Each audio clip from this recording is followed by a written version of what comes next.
Кутман кечиңиздер менен 11 каналында орчундуу окуялар тууралуу кыскача. Баткендеги каттуу шамалдын кесепети. Учурда жергиликтүү тургундар менен түшүндүрүү иштери улантылууда. Ал арада Москвада мекендештерин карактагандар, кыргызстандыктардын белгилүү коркутуп үркүтүү жолу менен шугулданып жашагандар полициянын тузагына түштү. Ошондой эле дүйнөлүк лидерлердин башын бириктирген өзөктүк курал боюнча өтүп жаткан АКШдагы жыйында бир катар ачуу билдирүүлөр айтылууда.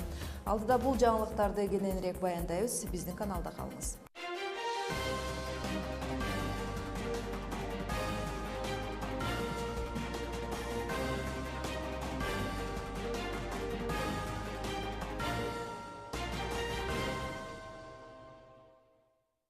Аты жөнүм Назик Атамбекова, оолу Кыргызстандан баштайбыз. Баткен облусунда каттуу шамалдан 100дөн ашык үйдүн чатырын талкалады. Бул тууралуу өзгөчө кырдаалдар министрлигинен билдиришти.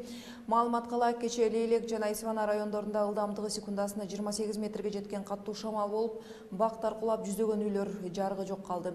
Учурда электр энергиясын берүүнү жандандыруу боюнча иштер аткарылууда. Жабыркаган үйлөрдүн дээрлик бардыгы курулуш талаптарына жооп бербейт. Андыктан жергиликтүү жашоочулар арасында түшүндүрүү иштери жүрүп жатканы айтылат. Жаңылыктарды улантабыз. Өлкөнүн миграция кызматы Орусиянын кара тизмегинде дагы жүздөгөн жарандар калып жатканын билдирет. Жыл башынан бери 1,5 миңге жакын кыргызстандыктын Орусиянын аймагына кайра кирүү боюнча арызы учурда каралууда. Эки мамлекеттин ортосундагы келишимге ылайык кара тизмеге кирген мигранттарга карата амнистия 1 ноябрга чейин узартылган. Расмий эмес маалыматтарга караганда, учурда Москвага мыйзамсыз иштеп жүргөн эмгек мигранттардын саны миллиондон ашат.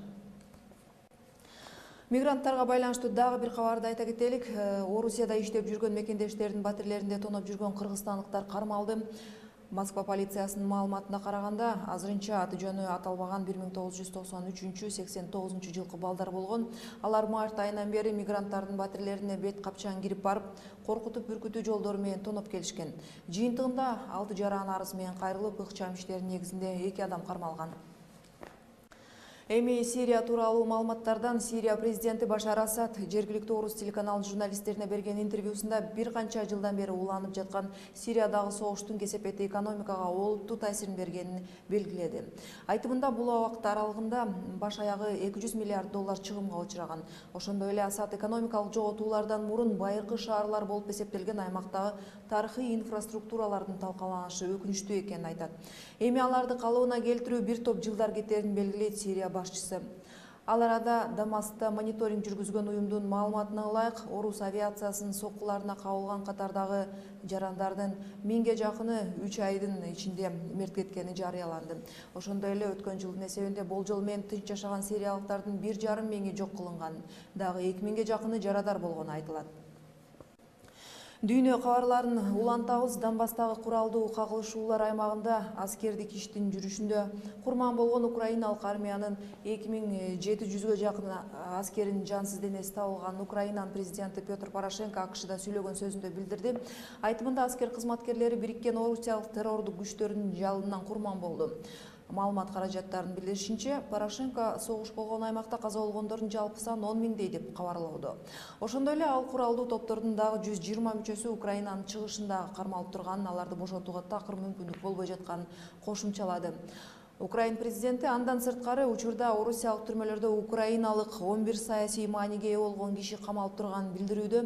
Порошенко бардык ысымдарды айтпаганы менен кыстырма иретинде аскер кызматкери Надежда Савченконы сот орус журналистин өлтүрдү деп чечим чыгарып 22 жылга түрмөгө кескенин айтты.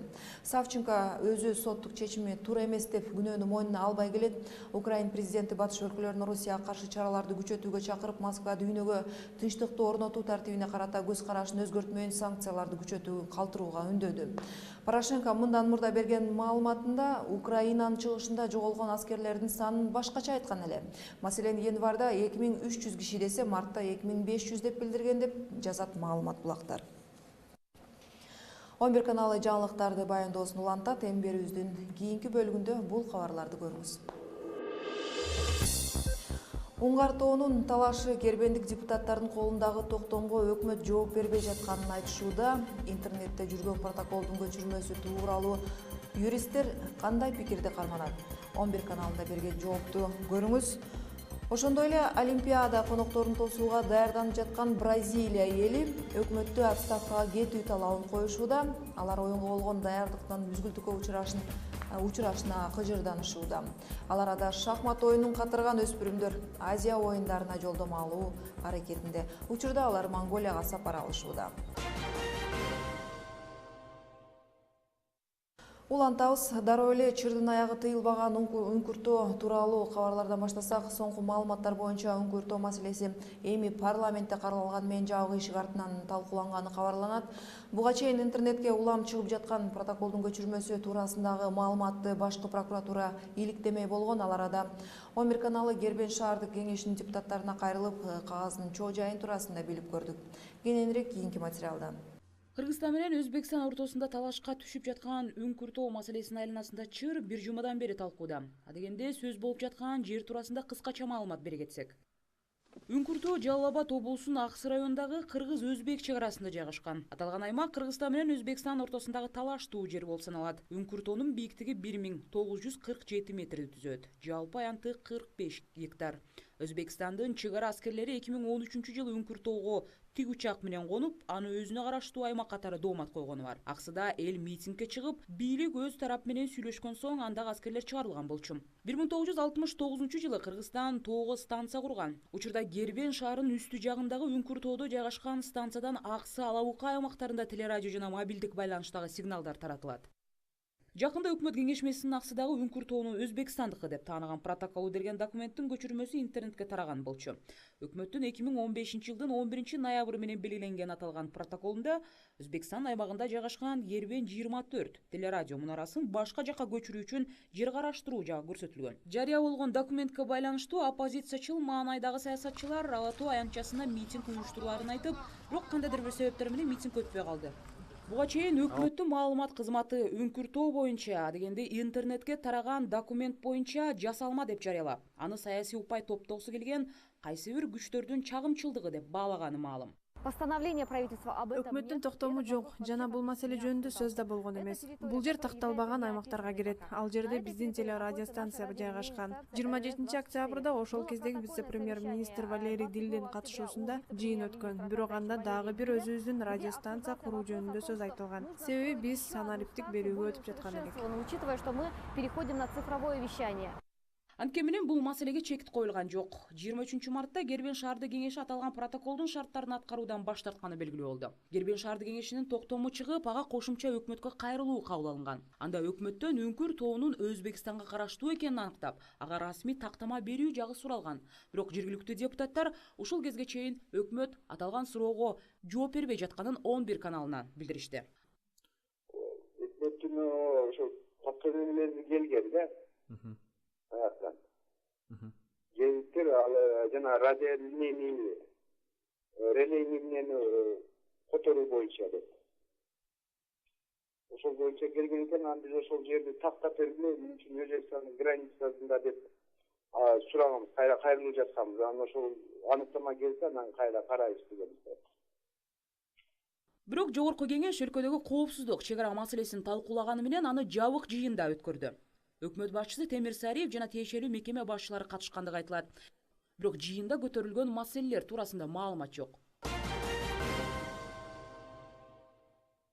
Талаш жараткан үңкүртөө маселеси туурасында кээбизди биз юрист адис менен баарылаштык деп турабыз. Өкмөттүн бул жасалма кагаз деп атаганына карабай, кербендик депутаттардын жообу дагы бир топ суроолорду жаратууда. Кабарчыбыз интернет айдыңында жүргөн протоколдун көчүрмөсү делген документтин чын бышыгы туурасында адистик пикирин билип көрдү. Оңгартуу боюнча токтомун документ деп атышат. Бирок ал оригинал эмес, копия. Болгондо да жаман сапатта болуп атат. Ошого канчалык ишеним болуп алат? Негизи биздин жогорку кеңеште атайын ошо комитет ошо суроону талкуулап, биздин баш прокуратура өзүнүн жана табыштама берди. Ошол фактыларды изилдеп, өзүнүн жана укуктуу баасын бериш керек. Керек болсо да жана кылмыш жаза кодексинде жасалма документ боюнча же ошош кылмыштардын боюнча өзүнүн эмесин так укуктуу баасын бериш керек да. Мен мындай ойлойм, биякта экспертиза өткөрүш керек, анын оригиналын караш керек. Бирок айтып койсом, биздин өкмөтү негизи ушундай токтомду чыгарган укуктуу эмес. Бул конституциялык мыйзамда андай укугу жок, конституцияда укугу жок. Биринчиден, экинчиден, жана протокол деп айтылыптыр, протокол экен да. Ошо өкмөттүн олтурушунун протокол экен.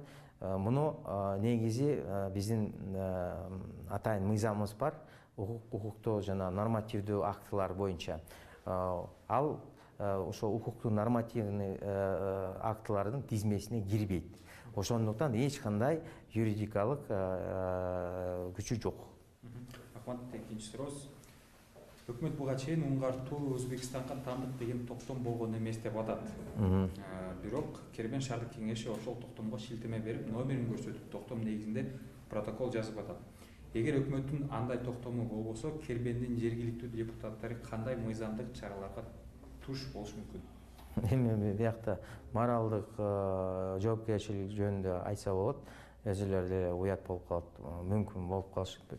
Ошондой өкмөттүн позициясы чын болсо, булардын жана саясий оюнга кирип кетип, копияларга ишенип, эми бул моралдык эле жоопкерчилик айтса болот. Эч кандай мындай реалдуу укук кылмыш жаза кодексинде мындай жоопкерчилик жок. Рахмат. Анан дагы бир суроо. Ошол өкмөттүн талаштуу аймак кесиптелген Үңкүр тоодогу жерди бергени чын болсо, оригиналды кантип кимден сурап алса болот? Ал мамлекеттик сыр документтерге кирбейби? Негизи бизде өзүбүздүн купуялуу информация деген ошондой тизмеси бар. Анткени биз ар кандай мамлекетте ошонун информация болот. Алар сөзсүз жана өкмөттүн токтому менен бекитилет. Бирок биздин мисалы келтирсем, баш прокуратура азыр ошондой изилдеп атат ошол маселени. Анын укугу бар. Ачык информация, ошондой купуялуу информацияны өкмөттөнбү же тиешелүү органдардан алууга ошондой укугу бар. Ошондуктан азыр биз баш прокуратуранын өзүнүн ушундай ишин жыйынтыктоосун чыгарып, биздин укуктуу баасын берип, анан ошо депутаттарга, анан жалпы кыргыз элине ушундай баяндамаса туура болот деп ойлойм. Рахмат. Мындай юридикалык көз караштан караганда ушундай жерлерди берүү боюнча же алуу боюнча биздин мамлекетибизде ким кабыл алат ушундай чечимдерди жана бул процедура кандай өтүш керек? Негизи бизде мындай биздин жаңы тарыхта ушундай прецедент деген айтсак жок. Көп жылдан бери ошо межправ комиссия ошол жер жөнүндө делимитация, демаркация ишин жүргүзүп атат. Мына Тажикстан менен, Өзбекстан менен, Казакстан менен бүтүргөн, Кытай менен да бүтүргөн. Бирок ошондой прецеденттер жок. Ушундай талаш эмелерди, жерлерди мисалы Тажикстанга берип, анын башка ошонун деңгээлиндеги ошо жерди алып, андай анклавдардын проблемасы бар, ал чечиле элек. Бирок негизи биякта конституцияда эле жазылган, негизи жалпы жоболор, жалпы мындай конституция мыйзамында жазылганда бул маселени жергиликтүү мындай жергиликтүү жашаган элдердин ошон позициясын угуп, анан башка межправ комиссиянын, башка мамлекет межправ комиссия менен ошого бир консенсуска келип, чечим кабылданып, профилдүү комитетте ал талкууланыш керек. Андан кийин эл аралык ошо келишимден ошол маселе чечилиш керек. Ал эл аралык келишимдерди биздин президенттер кол коюш керек, анан сөзсүз ратификация болуш керек. Ошондо бул эл аралык укуктун чегинде деп чечим кабыл алган болсо, эч кандай конфликттер болбойт. Рахмат, акыркы сурооңуз. Негизинде ушул айтылган документтер, чыгарылган документтер такталса, туура болуп чыкса, ошол чечимди кабыл алган адамдарга кандай жазалоо болушу мүмкүн? Биздин укук жаза кодексинде атайын 30-глава бар. Ал кызматкерлердин ошо кылмыштары деп аталат. 304 беренеде, анан 305 берене бул негизи прокуратура өзүнүн ушундай укуктуу баасын берип, өзүнүн чечимин кабыл алат. Сөзүбүздү эми Бразилияга бурсак, 4 айдан кийин дүйнөлүк олимпиадага даярдык көрүп жаткан Бразилияда даярдык үзгүлтүккө учурады. Тактап айтканда 11 дисциплина боюнча күч сынашуу өтүүдө. Деодора олимпиадалык комплексинин курулушун каржылоо токтотулганы айтылууда. Курулуш иштери жүргүзүүдө алдоо болуп жатканына күбө болгондон кийин прокуратура ушундай чечим кабыл алган. Деодора Рионун эң жакыр аймагынын биринде жайгашып, олимпиадалык курулуштардын аянтынын чоңдугу боюнча Бразилияда 2-орунда турат. Бразилиядагы олимпиадага даярдануу Латын Америкасында Зика вирусунун эпидемиясынан тарта жарыштар өткөрүлүүчү булуңдун булганышы сыңдуу бир катар көйгөйлөр менен коштолууда.